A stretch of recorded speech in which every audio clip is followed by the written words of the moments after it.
In Canada, anxiety disorders affect more than 13% of the population, and fears surrounding death, whether our own or that of loved ones, are common for people of all ages. Major life events, a diagnosis, or the loss of someone close often bring these feelings to the surface. Persistent worries about mortality can cause sleepless nights, difficulty concentrating, and a pervasive sense of unease. During recent years, rates of anxiety and thoughts about mortality have risen, especially in the wake of the pandemic. And many Canadians are searching for peace, understanding, and hope in the face of life's hardest questions. And maybe, just maybe, you're one of them. And it's important for you to know that struggling with that anxiety is not a sign of weakness.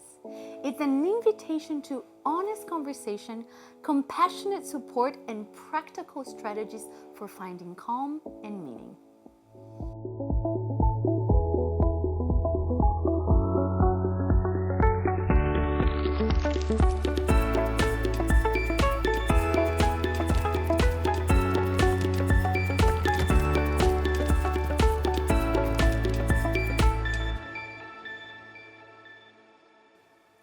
Welcome to Beyond the Surface. I'm so excited to have you join us today. And we have a special guest today, Dr. Sherbino. Welcome, Dr. Sherbino. Thank you. Nice to be with you. How are you? I'm doing very well.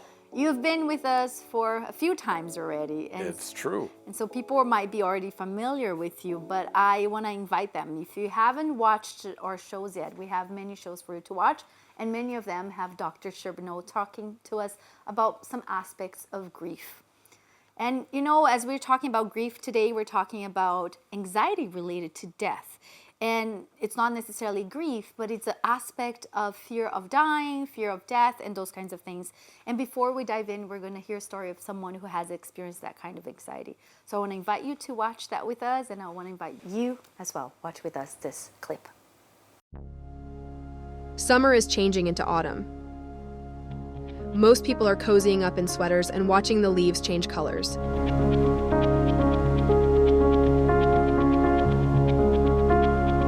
Somehow they enjoy the dying leaves. Not me. They remind me that I will die too. They are just one of many reminders that someday I will die.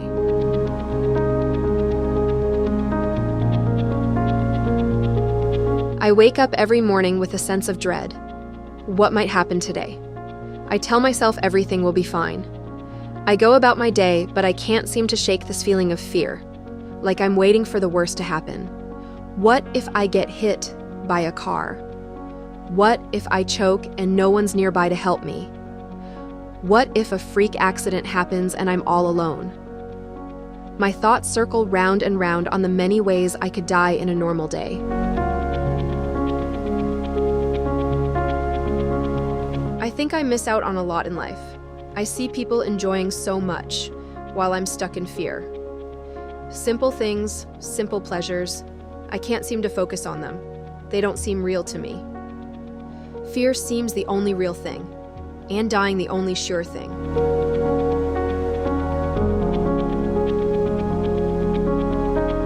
For how much I think about it, you'd think I'd want to talk about it all the time.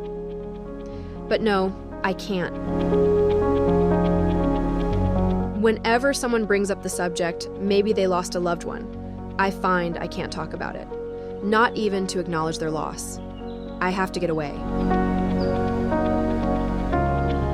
Many times a day, I notice my hands are cold and sweaty. My heart races and I feel ice running in my veins. The ice freezes the air in my chest. I can hardly breathe. Welcome back. So we just watched the clip about someone afraid of dying, right? Why people experience anxiety towards death?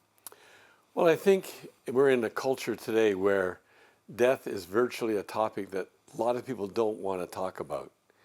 When you go back in history, even a few hundred years, death was a very public event. People knew that they were dying, and they were preparing themselves to die. They often would die at home, and their family would gather, and often the neighbors would gather around them. They would speak to them. They would, if they were of a spiritual nature, they would pray with them. They might sing religious songs to them or read scriptures and ultimately commit that person into the care of God. And so it became very natural that this was a part of life.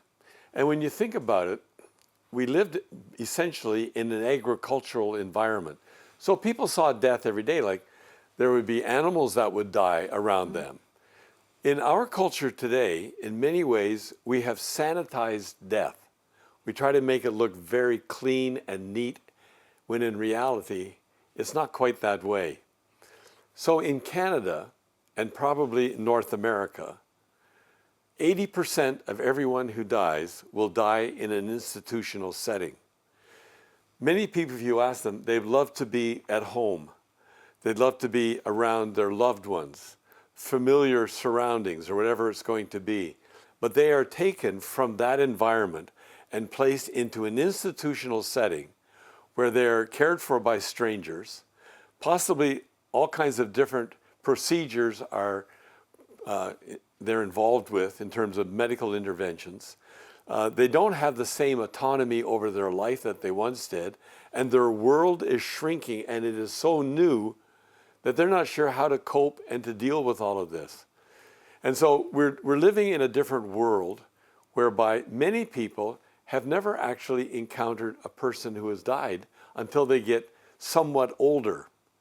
A lot of people don't go to even funerals or even visitations. And I've been told, and I checked this out, and it seems to be verified, at least through a Google search, that in California, they have funeral establishments whereby at the visitation, the deceased is placed in a casket, the lid is open, they're tilted, and there's a pane of glass, and you drive through with your car, sign electronically a condolence book, and you move on.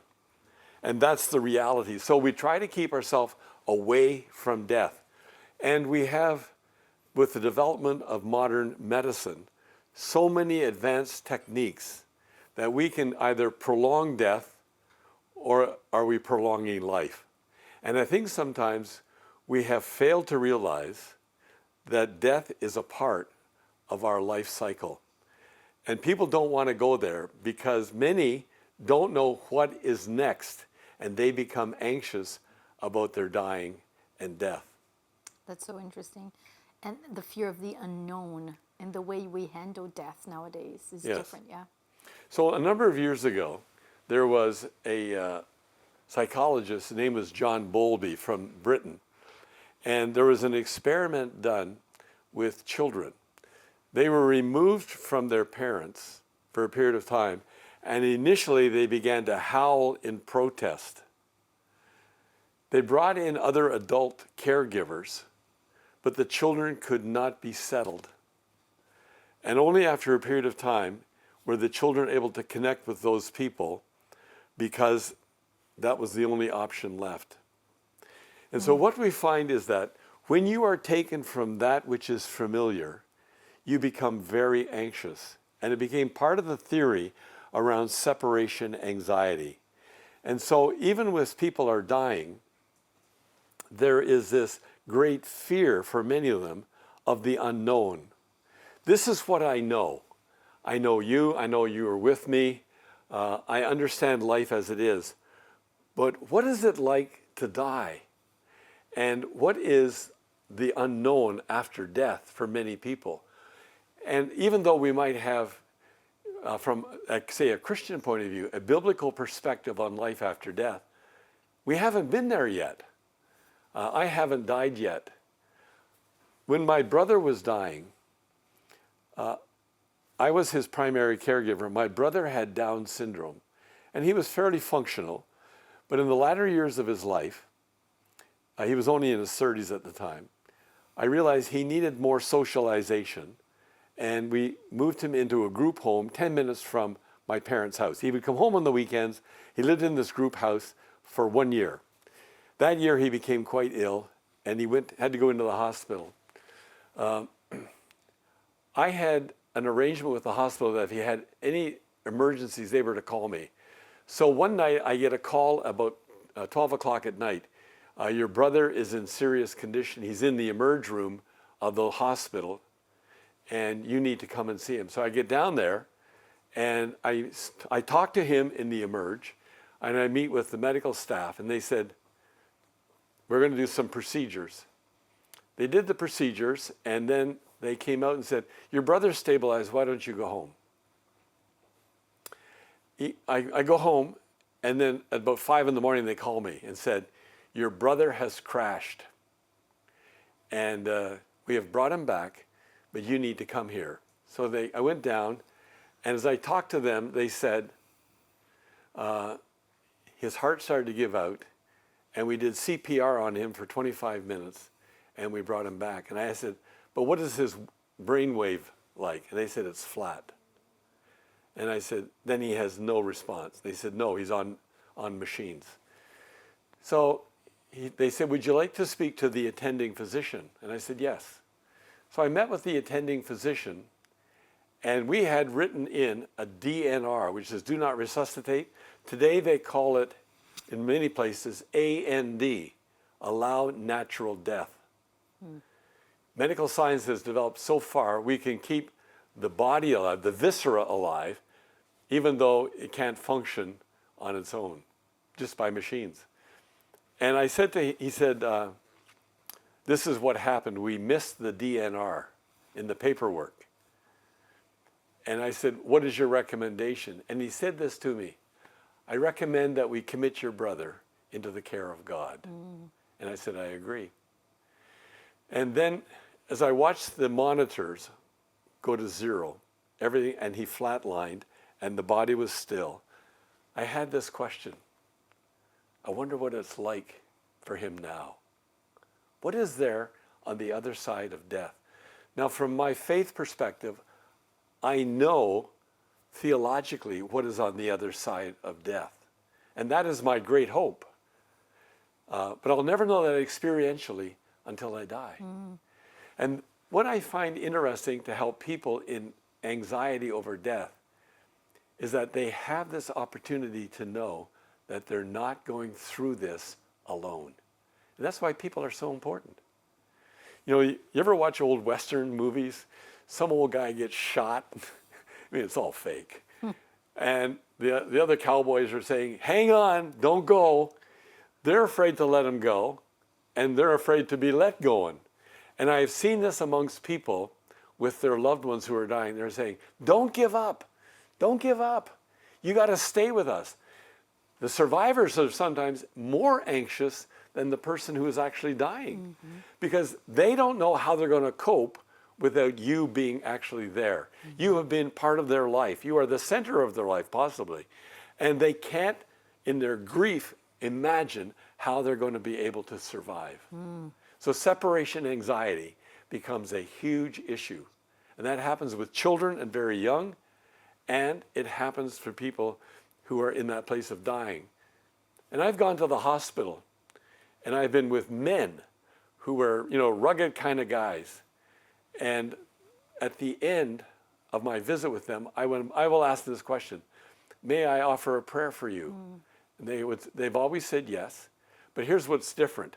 They reach out their hand to take my hand, and it's like they got a grip that says, I don't want to let go.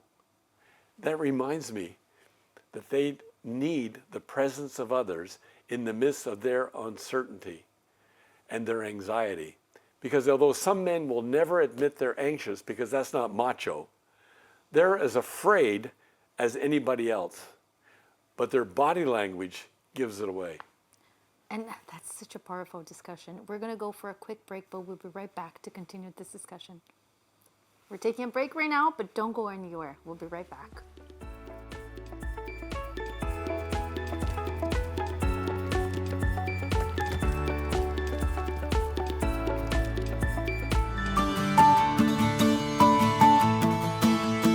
In a Canada facing uncertainty, we believe there's more to life. From mental health to faith journeys. From finding purpose to discovering love's perspective. Hope Channel Canada brings light to life's deepest questions. Because there's more to your story. Hope Channel Canada, there's more to life. Visit hopetv.ca.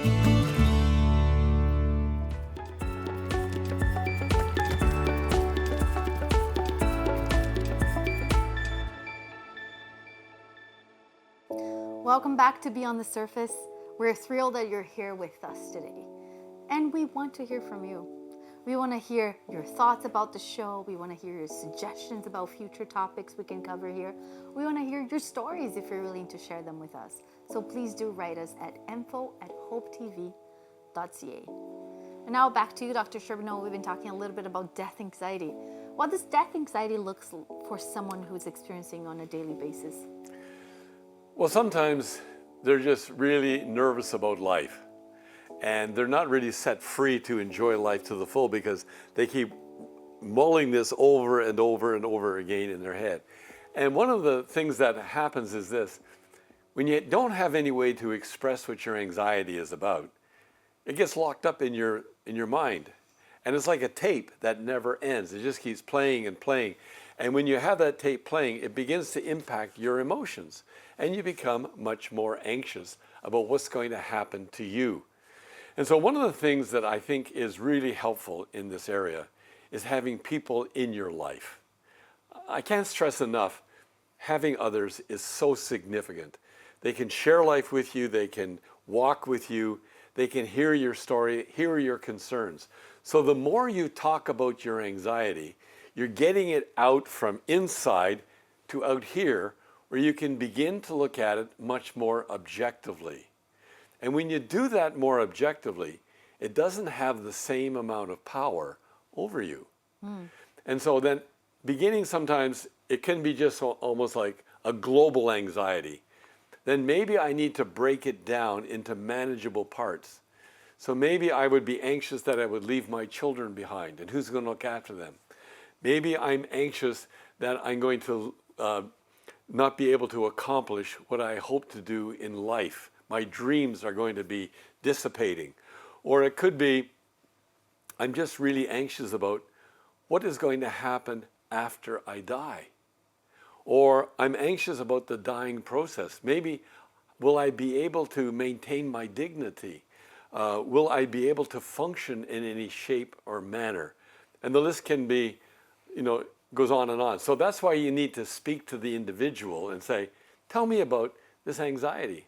Let's unpack it a little bit, right? Exactly. Let's take a look at it, because it's like a ball of string. You have to undo one string at a time. If it's just global, it's hard to deal with it. The other thing about anxiety is that, sometimes if I know I'm dying and I talk about it, it starts to lose some of its power. It's just quite amazing. And so just being able to articulate what you are experiencing and what it is like is very helpful. The second thing is having people who will listen to you and not give you, sort of cliche answers. Don't worry, everything's going to be fine. That does nothing to help you when you're feeling anxious. You're not taken seriously. But when I say to you, tell me about this, tell me more about it, I know that you're taking me seriously and that this is an important issue in my life. There's some other things that people can also do. And I have found myself doing this and thinking about it. Right now, I'm in great health. I know at some point in time, my life is going to come to an end. I have no idea how it will be. But in many ways, you need to prepare for your dying by learning to live fully every day and not living with regrets. I meet people who put things off till the end. I'm going to do that later on when I got more time. And they never have that time. So it's learning to live fully today so that I can die well when that time comes. So I have some things that I would encourage people to do. One of them is I learned to meditate. Now there's different types of meditation. I particularly do Christian meditation. Other people just want to do relaxation meditation. I find listening to music can be very helpful. And for me, it has to be music that addresses my issues of faith. But it can be other music I find very, very soothing.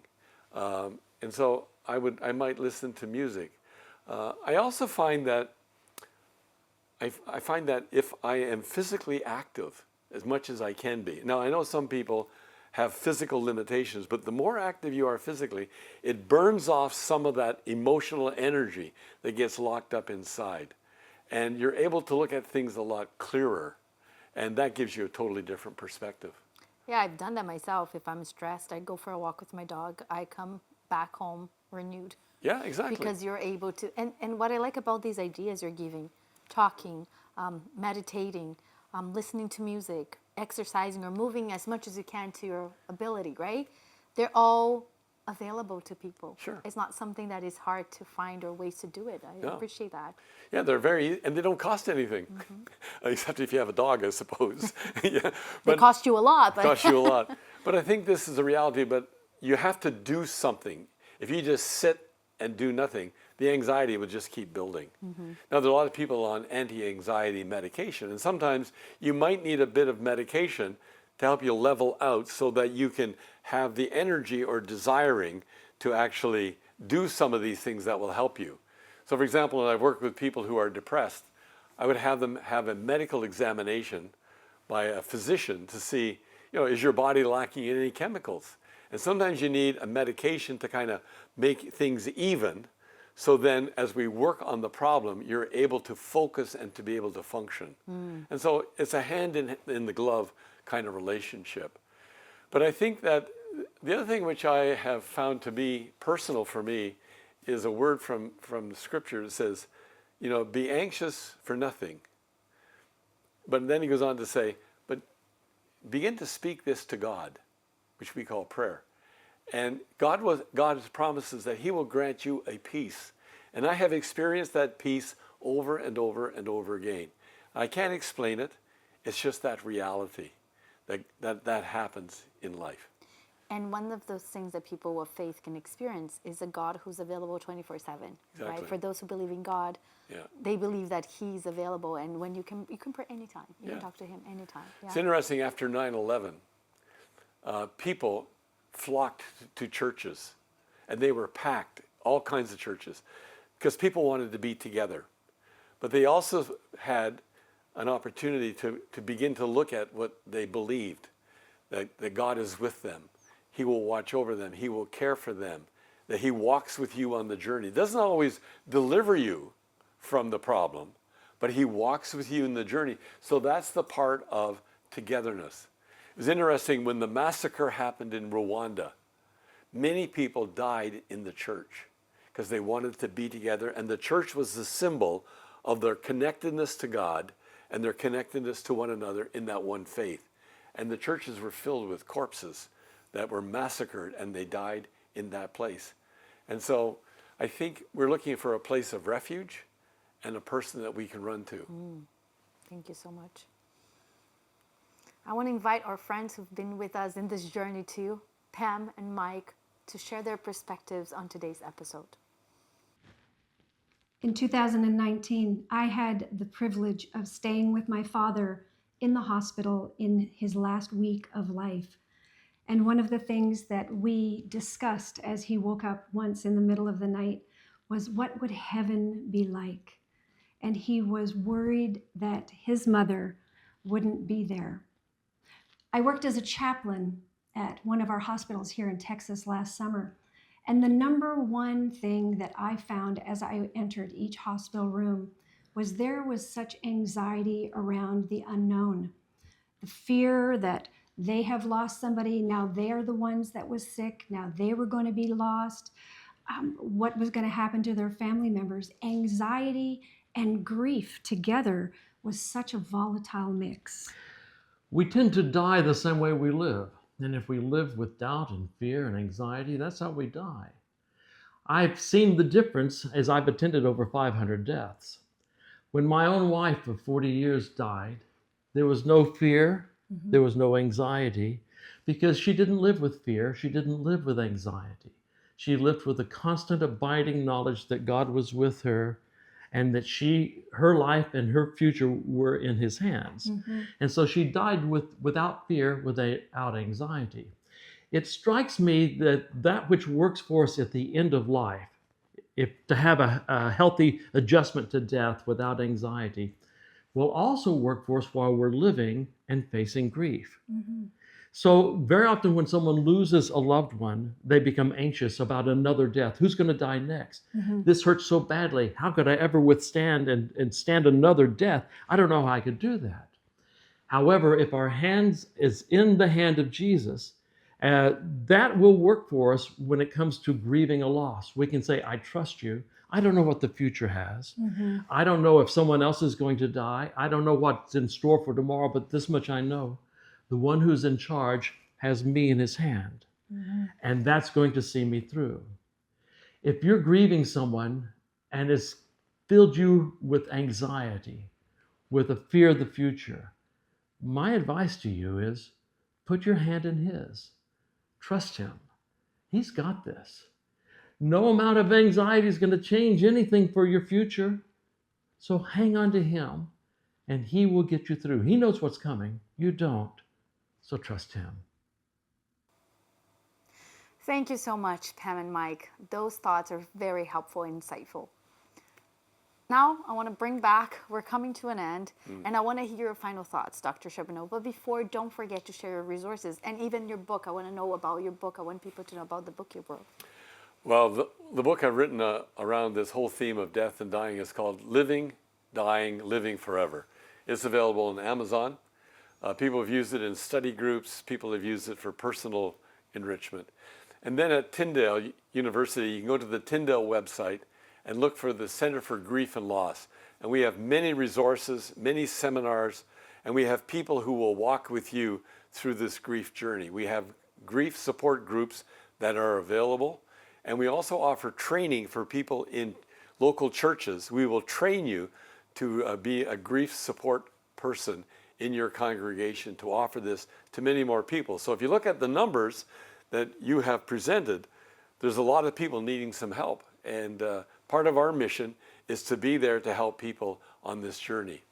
And so the final thought I would have is this: people are important, and we need to be there for one another. And the more we are there for one another, we can walk through this journey of life in the highs and in the lows. And it's an amazing, and I think a sacred opportunity to journey with people. That's wonderful. Thank you so much. Thank you for joining us for this such an important topic and for sharing your insights, your stories. I really appreciate it. Thank you. And thank you for being with us here at Beyond the Surface. We have more next week. I hope to see you then. But until then, please take care. Watch for those resources. There's help for you. There's hope for you. Don't face this alone. You don't have to face it alone.